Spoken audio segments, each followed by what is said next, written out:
Leviticus 11. The Lord said to Moses and Aaron, "Say to the Israelites, of all the animals that live on land, these are the ones you may eat. You may eat any animal that has a divided hoof and that chews the cud. There are some that only chew the cud or only have a divided hoof, but you must not eat them. The camel, though it chews the cud, does not have a divided hoof. It is ceremonially unclean for you. The hyrax, though it chews the cud, does not have a divided hoof. It is unclean for you. The rabbit, though it chews the cud, does not have a divided hoof. It is unclean for you. And the pig, though it has a divided hoof, does not chew the cud. It is unclean for you.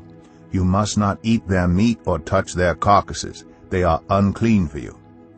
Of all the creatures living in the water of the seas and the streams, you may eat any that have fins and scales. But all creatures in the seas or streams that do not have fins and scales, whether among all the swarming things or among all the other living creatures in the water, you are to regard as unclean. And since you are to regard them as unclean, you must not eat their meat. You must regard their carcasses as unclean. Anything living in the water that does not have fins and scales is to be regarded as unclean by you. These are the birds you are to regard as unclean and not eat because they are unclean: the eagle, the vulture, the black vulture, the red kite, any kind of black kite, any kind of raven, the horned owl, the screech owl, the gull, any kind of hawk, the little owl, the cormorant, the great owl, the white owl, the desert owl, the osprey, the stork, any kind of heron, the hoopoe, and the bat. All flying insects that walk on all fours are to be regarded as unclean by you. There are, however, some flying insects that walk on all fours that you may eat, those that have jointed legs for hopping on the ground. Of these you may eat any kind of locust, katyd, cricket, or grasshopper. But all other flying insects that have 4 legs you are to regard as unclean. You will make yourselves unclean by these. Whoever touches their carcasses will be unclean till evening. Whoever picks up one of their carcasses must wash their clothes, and they will be unclean till evening. Every animal that does not have a divided hoof, or that does not chew the cud, is unclean for you. Whoever touches the carcass of any of them will be unclean. Of all the animals that walk on all fours, those that walk on their paws are unclean for you. Whoever touches their carcasses will be unclean till evening. Anyone who picks up their carcasses must wash their clothes, and they will be unclean till evening. These animals are unclean for you. Of the animals that move along the ground, these are unclean for you: the weasel, the rat, any kind of great lizard, the gecko, the monitor lizard, the wall lizard, the skink, and the chameleon.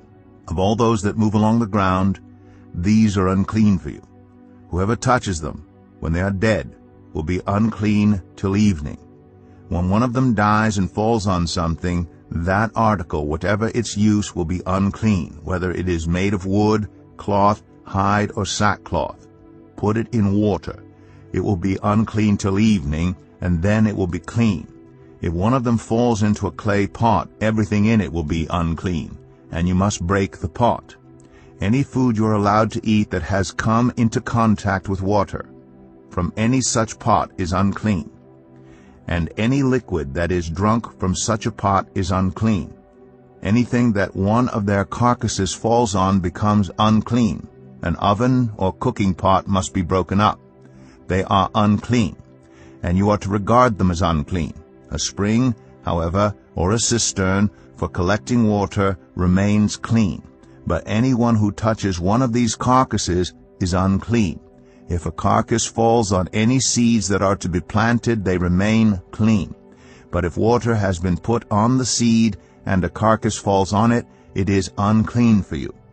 If an animal that you are allowed to eat dies, anyone who touches its carcass will be unclean till evening.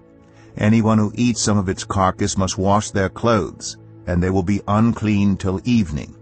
Anyone who picks up the carcass must wash their clothes, and they will be unclean till evening. Every creature that moves along the ground is to be regarded as unclean. It is not to be eaten. You are not to eat any creature that moves along the ground, whether it moves on its belly or walks on all fours or on many feet, it is unclean. Do not defile yourselves by any of these creatures. Do not make yourselves unclean by means of them, or be made unclean by them. I am the Lord your God. Consecrate yourselves, and be holy, because I am holy. Do not make yourselves unclean by any creature that moves along the ground. I am the Lord, who brought you up out of Egypt to be your God. Therefore be holy, because I am holy. These are the regulations concerning animals, birds, every living thing that moves about in the water, and every creature that moves along the ground. You must distinguish between the unclean and the clean, between living creatures that may be eaten and those that may not be eaten.